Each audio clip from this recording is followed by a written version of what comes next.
कहानी शुरू करने से पहले चैनल को सब्सक्राइब कर लें और साथ में मौजूद घंटी के बटन को दबा लें ताकि हर कहानी सबसे पहले आप तक पहुंच सके। ये उन दिनों की बात है जब मेरी बेगम की तबीयत बहुत ख़राब थी। मुझे कुछ दिन कबल अपनी बेगम को अस्पताल दाखिल करवाना पड़ा। मेरी बड़ी साली और उसकी छोटी बेटी किरण अस्पताल में मेरी बेगम का पता करने के लिए आई। मेरी साली मुझसे काफ़ी बड़ी है। उनकी बड़ी बेटी किरण की उम्र की भी 18 साल है, जो कि कॉलेज में पढ़ती है। हमारा आपस में आना जाना होने की वजह से किरण और मेरे दरमियान काफ़ी बेतकल्फ़ी थी।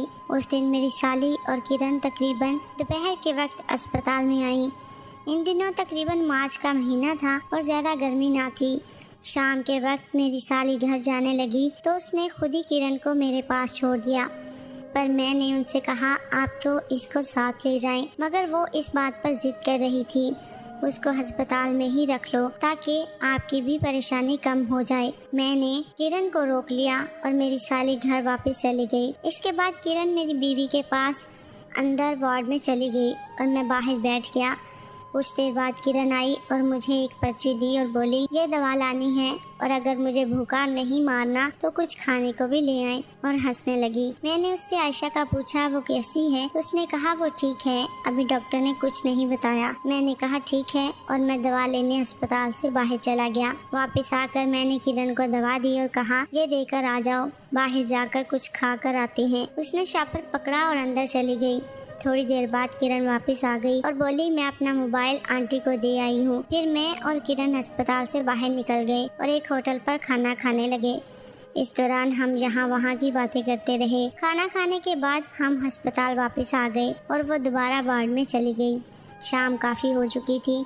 मैंने वार्ड से कुछ दूर एक बेंच पर कब्जा कर लिया और बैठकर मोबाइल पर फिल्म देखने लगा। रात 10 बजे के करीब किरण का मैसेज आया, कहाँ हैं? मैंने कहा मैं वार्ड से कुछ दूर बैठा हूँ। उसने कहा मैं बाहर आई थी, आप थे नहीं, मैं वापस चली गई। मैंने कहा तुम क्यों बाहर आई थी, क्या कुछ चाहिए था? उसने कहा नहीं, आंटी सो गई हैं, मैं बोर हो रही थी इसलिए मैंने सोचा बाहर जाती हूँ। मैंने किरण को रिप्लाई किया कि आ जाओ। थोड़ी देर बाद मैंने किरण को देखा, वो वार्ड से बाहर निकलकर मुझे ढूंढ रही थी। मैंने किरण को इशारा किया और वो आकर मेरे साथ बेंच पर बैठ गई। हम बातें करने लगे। कुछ देर बाद किरण ने कहा अंकल मैं थक गई हूँ, यहाँ ही लेट जाती हूँ, और मेरे जवाब का इंतजार किए बगैर ही मेरी टांगों पर सर रखकर लेट गई। मैंने पास पड़ी चादर उठाई और किरण को कहा ये ले लो। थकावट की वजह से किरण जल्दी ही सो गई और मैं फिर अपने मोबाइल पर फिल्म देखने लगा। वो एक कॉलेज की तालबा है। किरण सो चुकी थी और मैं फिल्म देख रहा था। उसका सर मेरी गोद में था और जिस जगह हम थे वहाँ लाइट कम ही आ रही थी। मैं फिल्म में खोया हुआ था। मैंने गैर इरादी तौर पे अपना हाथ किरण के सीने पे रख दिया। मेरे अंदर बिजली सी कौंध गई। मेरा ध्यान अचानक किरण की तरफ हो गया। मैं किरण को देखने लगा। किरण का ताल्लुक एक दरमियाने दर्जी के घर से था। न जाने किस वक्त मैं नींद की वादी में खो गया। अंकल उठो। अचानक किरण की आवाज़ मेरे कानों से टकराई। मैं भी उसके अचानक से जागने पर घबरा गया। जब मुझे थोड़ा होश मिला तो मैंने देखा दिन चढ़ चुका है। मैंने किरण को देखा तो वो बहुत खुशगवार मूड में थी। उसके हाथ में एक कागज था। उसने मेरी तरफ बढ़ाकर कहा अंकल ये दवाई ले आओ, अम्मी भी आ रही हैं। मैं जल्दी से उठा और बाहर स्टोर पर चला गया। वापसी पर मैंने देखा मेरी साली आ चुकी थी। उन्होंने मुझे देखा और बोली लगता है तुम ठीक से सोए नहीं। मैंने कहा अस्पताल में नींद कहाँ आती है। वो मुझसे कहने लगी तुम घर चले जाओ और किरण को भी अपने साथ ले जाओ, थोड़ा आराम मिल जाएगा। मैंने भी उनको हाँ में हाँ मिला दी और किरण को लेके बाहर आ गया। हम एक रिक्शे में बैठ के घर की तरफ चल पड़े। 2-3 घंटे आराम करने के बाद मैं उठा, तब तक दोपहर हो चुकी थी। मैं खाना खा के वापस हॉस्पिटल आ गया। अब मेरी वाइफ की तबीयत काफ़ी बेहतर थी, मगर अभी भी उसको डिस्चार्ज करना मुश्किल नज़र आ रहा था। मैंने अपनी साली से कहा कि अब वो घर चली जाएं। इसने मना कर दिया। मैं मुलाकात के वक्त अपनी वाइफ के पास आकर बैठ गया। शाम हो चुकी थी, सूरज डूब चुका था। अचानक मैंने अपना मोबाइल देखा तो किरण की 3 कॉल्स आई हुई थी। मैंने फ़ौरन उसे कॉल की, लेकिन उसने मेरी कॉल अटेंड नहीं की। तकरीबन 2 मिनट के बाद ही किरण और उसके साथ मेरी एक और साली और उसकी छोटी बहन निदा, जिसकी उम्र 14 साल थी, वार्ड में दाखिल हुई। मैं उनके हाथ में खाना था। वो सब बैठकर मेरी बेगम से बातें करने लगी और मैं बाहर आके बैठ गया। मुलाकात का वक्त ख़त्म हो चुका था और डॉक्टर के आने का वक्त था। सबको वार्ड से बाहर आना पड़ा। मैंने उनको कहा कि आप सब घर चली जाएं। किरण और निदा बाहर रिक्शा लेने चली गईं और मेरी बड़ी साली ने मुझसे कहा कि मैं किरण को अपने साथ रखूं। मैंने कहा नहीं बाजी आयशा, अब बेहतर है, लेकिन मेरी साली ने किरण को रोकने पर जोर दिया। मैंने भी ना नहीं की, कहीं इनका इरादा तब्दील न हो जाए। किरण और निदा अंदर आई। किरण को मेरी साली ने कहा तुम आज रात अपनी आंटी के पास रुक जाओ। मैंने किरण को कहा किरण अगर आराम से रोक सको तो रात को भी तुम ठीक से सो नहीं सकी। किरण बोली नहीं अंकल, तुम फिक्र ना करो। सब चले गए और किरण अंदर वार्ड में चली गई। थोड़ी देर बाद किरण आई। उसने कहा डॉक्टर ने कुछ टेस्ट लिख कर दिए हैं, वो जमा करवाने हैं। मैं उसके साथ लेबोरेटरी चला गया। वहाँ बहुत रश था। मैंने किरण को कहा तुम पैसे जमा करवाओ, मैं टेस्ट वाली लाइन में लग जाता हूँ। किरण मेरी दाएं जानब लाइन में लग गई और मैं टेस्ट जमा करवाने लगा। अचानक मेरी कानों में आवाज आई, यार लड़की चेक कर, सब सूट वाली। मैंने पीछे देखा तो 2 लड़के किरण को देखकर बातें कर रहे थे। मुझे उन पर थोड़ा गुस्सा आया, पर किरण वाकई बहुत अच्छी लग रही थी। फिर मेरी बारी आ गई और मैं जमा करवा के बाहर आ गया और कुछ देर बाद किरण भी आ गई और हम खाना खाने बाहर कैंटीन में चले गए। खाना खाने के बाद किरण वार्ड में चली गई और मैं फिर बाहर बैठ गया और कल वाली रात के बारे में सोचने लगा। मेरा ख्याल था किरण आज नहीं आएगी। रात के 11 बज चुके थे। मैं उसी बेंच पर बैठा था। अचानक मैंने किरण को अपनी जानिब आते देखा और उठने लगा। किरण ने दूर से ही हाथ के इशारे से मुझे बैठने के लिए कहा और खुद आकर मेरे पास बैठ गई। मैंने कहा क्या हुआ, सोई नहीं? नींद नहीं आई, आंटी सो गई है। फिर तुम भी सो जाती। अंकल कल की तरह सो जाऊंगी, तुम फिक्र ना करो। अंदर नींद नहीं आती। ठीक है, जैसे तुम्हारी मर्जी। मैंने एक चादर को अपनी गोद में रख लिया और किरण ने फिर मेरी गोद में अपना सर रख लिया और हम कुछ देर घर की बातें करते रहे। फिर वो सो गई। मैंने किरण को चादर देने के लिए हल्की सी आवाज़ दी, मगर वो नहीं बोली। मैं समझ गया वो सो चुकी है। मैंने दूसरी चादर से उसका कुछ हिस्सा ढाँप दिया। पिछली रात काफ़ी सर्दी हो गई थी। मैंने अपना हाथ अपनी टांगों में छुपाए, लेकिन नींद में मेरा हाथ किरण की शलवार में चला गया। अंकल अपना हाथ निकालो। मैंने खींचकर अपना हाथ बाहर निकाल लिया। मुझे बहुत शर्मिंदगी महसूस हो रही थी। किरण उठकर वार्ड में चली गई।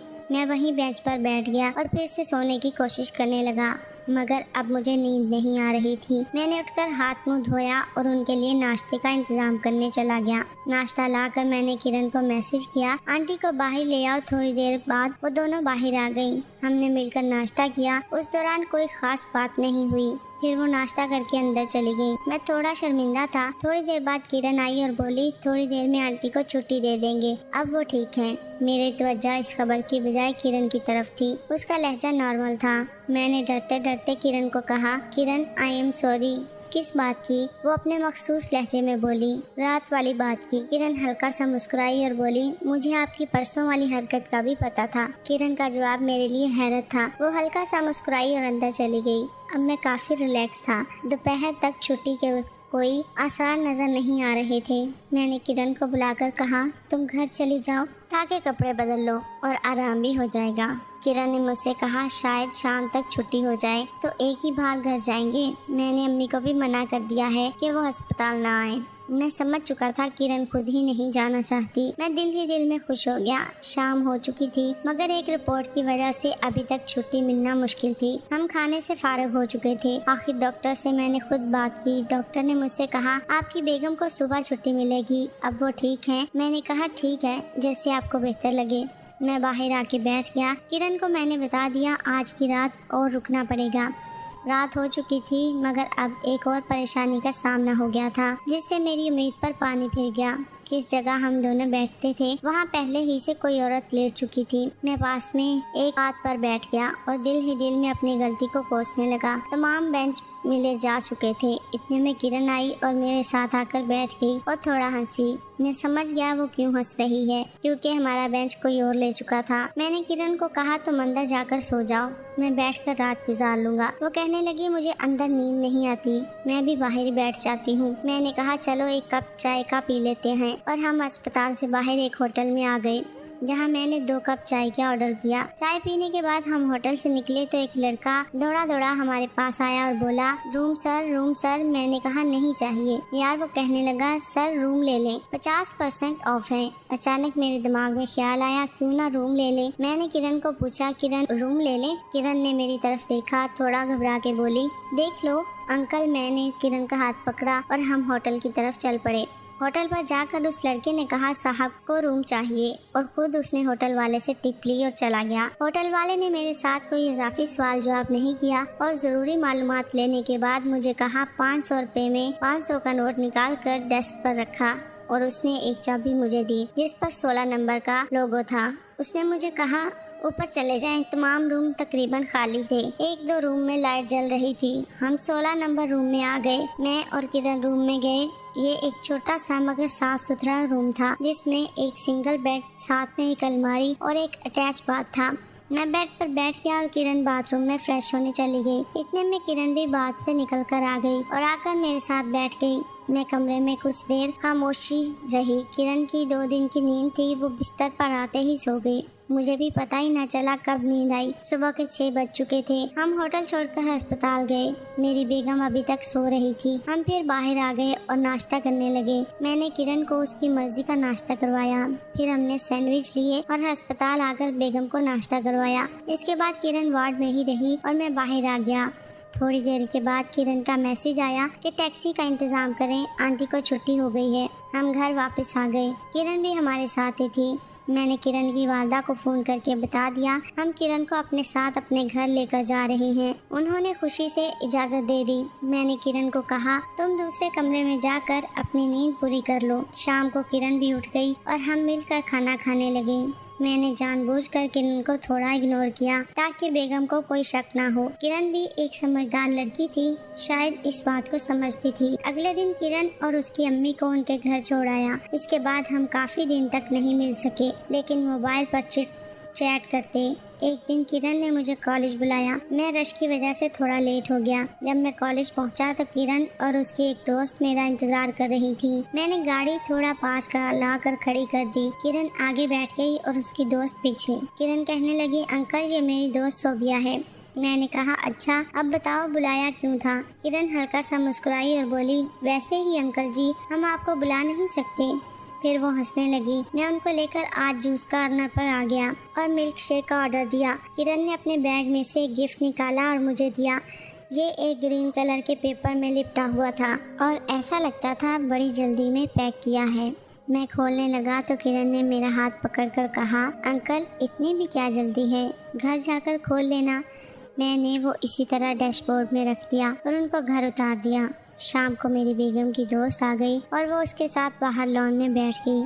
अचानक मुझे किरण के गिफ्ट का ख्याल आया। मैंने गाड़ी में से वो निकाला और कमरे में ले आया और उसको खोला। इसमें बाहर से आया हुआ एक परफ्यूम था। किरण के अब्बू बाहर होते थे, शायद उसके अब्बू ने ही उनको भेजा हो।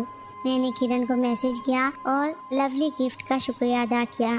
इसके बाद मैं और किरण हंसपे मामूल बातचीत करते, रात को काफ़ी वक्त मोबाइल पर चैट करते, कभी कॉल पर। इस तरह काफ़ी दिन गुजर गए। मैंने एक रात किरण से मिलने की फरमाइश की। किरण ने कहा कि मैं मौका देखकर बताऊंगी। एक दिन सुबह किरण का मैसेज आया, मुझे अपने कॉलेज बुला रही थी। किरण का मैसेज पढ़ते ही मैंने उसको अपने आने का मैसेज कर दिया और अपने ऑफिस से निकल पड़ा। किरण का सोचकर वैसे ही मेरी तबीयत बेचैन सी हो जाने लगी थी। मैंने कुछ वक्त किरण के कॉलेज से हटकर इंतजार किया। मैंने देखा किरण के साथ उसकी दोस्त सोबिया भी थी। मैंने कार का शीशा नीचे किया। किरण ने मुझे सलाम किया और आगे वाली सीट पर बैठ गई, सोबिया पीछे वाली। मैंने किरण को पूछा कहाँ जाना है। किरण ने कहा वो अपने दोस्त से मिलना चाहती है। किरण ने मुझे पार्क में चलने को कहा जिसमें हम अक्सर जाते थे। किरण और सोबिया ने कॉलेज की यूनिफॉर्म पहन रखी थी और सोबिया ने ऊपर अबाया लिया हुआ था। मुझे आज पता चला था ये दोनों लड़कियां खराब हो चुकी हैं। मैंने आज फैसला कर लिया था इनका आज मेरा साथ आना आखिरी दिन था। इसके बाद मैंने उनको बारी बारी घर छोड़ा। मैं जाने अनजाने में इस झंझट में बहुत पड़ चुका था। मेरी तबीयत बिल्कुल बदल चुकी थी। मैं अब जब तक किरण से बात नहीं कर लेता था मुझे आराम नहीं मिलता था। मेरे घर में अदम दिलचस्पी देखकर मेरी बीवी को शक हो गया। इसके बाद मैंने किरण के साथ राब्ता बिल्कुल ख़त्म कर दिया। व्यूवर्स, हमारी आज की कहानी कैसी लगी? अगर अच्छी लगी है तो वीडियो को लाइक करें, शेयर करें और कमेंट में लाजमी बताएं। चैनल को सब्सक्राइब कर लें ताकि इस तरह की रोमानवी कहानियाँ सबसे पहले आप तक पहुँच सकें। मिलते हैं नई वीडियो के साथ, तब तक अपना ख्याल रखें। अल्लाह हाफिज़।